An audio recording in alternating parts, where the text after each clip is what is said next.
আজকের গল্পটি এমন এক মানুষকে নিয়ে, যার হাতে কোনো তলোয়ার নেই, নেই কোনো জাদুর কাঠি, আছে শুধু তীক্ষ্ণ বুদ্ধি আর কথার জোর। ছোট একটি বুদ্ধি কখনো কখনো বড় বড় শক্তিকেও হার মানিয়ে দেয়। সেই সত্যকেই মজার ছলে আমাদের সামনে তুলে ধরেছেন শিশু সাহিত্যিকদের জাদুকর সুকুমার রায়। তার লেখার যেমন হাসি আছে, তেমনই আছে গভীর ব্যঙ্গ আর শিক্ষার ইঙ্গিত।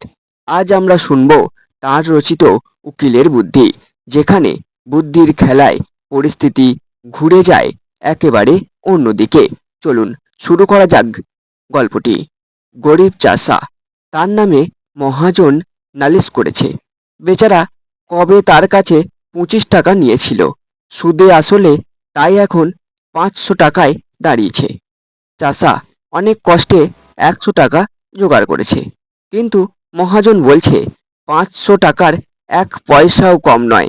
দিতে না পারো তো জেলে যাও। সুতরাং চাষার আর রক্ষা নাই। এমন সময় সামলা মাথায়, চশমা চোখে, তোখর বুদ্ধি উকিল এসে বলল, ওই 100 টাকা আমায় দিলে তোমার বাঁচবার উপায় করতে পারি। চাষা তার হাতে পায়ে ধরল, বলল, আমায় বাঁচিয়ে দিন। উকিল বলল, তবে শোনো, আমার ফন্দি বলি।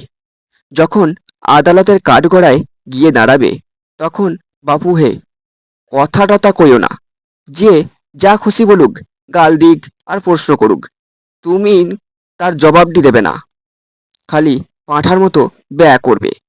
তা যদি করতে পারো, তাহলে আমি তোমায় খালাস করিয়ে দেব। চাষা বলল, আপনি কর্তা, যা বলেন তাতেই আমি রাজি।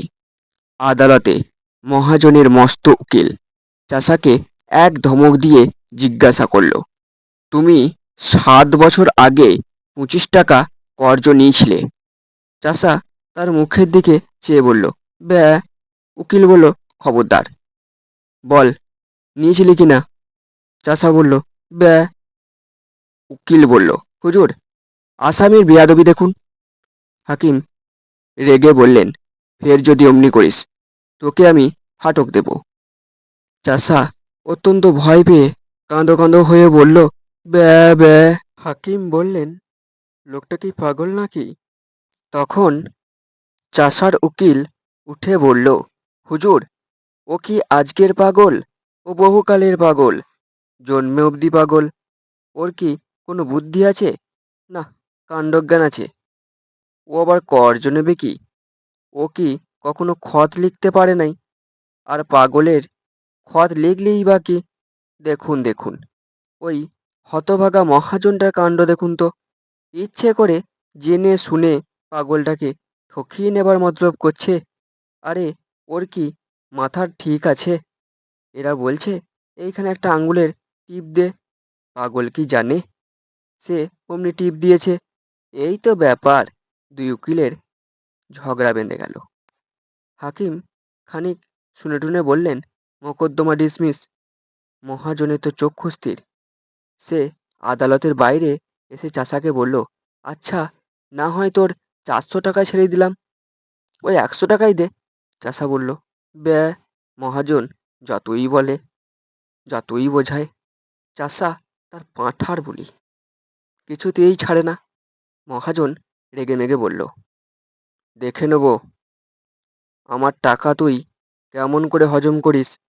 চাষা তার পোঁটলা নিয়ে গ্রামে ফিরে চলেছে। এমন সময় তার উকিল এসে ধরল, যাচ্ছ কোথায় বাপু? আমার পাওনাটাকে চুকিয়ে যাও। 100 টাকায় রফা হয়েছিল, এখন মোকদ্দমা তো জিতিয়ে দিলাম। চাষা অবাক হয়ে তার মুখের দিকে তাকিয়ে বলল, ব্যা। উকিল বলল, বাপু হে, ওসব চালাকি খাটবে না, টাকাটি এখন বের করো। চাষা বোকার মতো মুখ করে আবার বলল, ব্যা। উকিল তাকে নরম গরম অনেক কথাই শোনালো, কিন্তু চাষার মুখে কেবল ওই একই জবাব। তখন উকিল বলল, হতভাগা, গোমুখ্য, পাড়া গিয়ে ভূত, তোর পেটে এত শয়তানি কে জানে? আগে যদি জানতাম, তাহলে পোঁটলা শুদ্ধ টাকাগুলো আটকে রাখতাম। বুদ্ধিমান উকিলের আর দক্ষিণা পাওয়া হলো না। এই গল্প থেকে মানুষ শিখতে পারে যে জীবনে সবসময় শক্তি বা পদমর্যাদা সবচেয়ে বড় নয়। আসল শক্তি হলো বুদ্ধি আর উপস্থিত চিন্তা। কঠিন পরিস্থিতিতে ভয় পেয়ে না গিয়ে ঠান্ডা মাথায় ভাবলে সমস্যার সহজ সমাধান বের হয়ে আসে। সঠিক সময়ে সঠিক কথা বলার ক্ষমতা মানুষকে বিপদ থেকে রক্ষা করতে পারে। আবার অহংকার মানুষকে হাস্যকর অবস্থায় ফেলতেও পারে।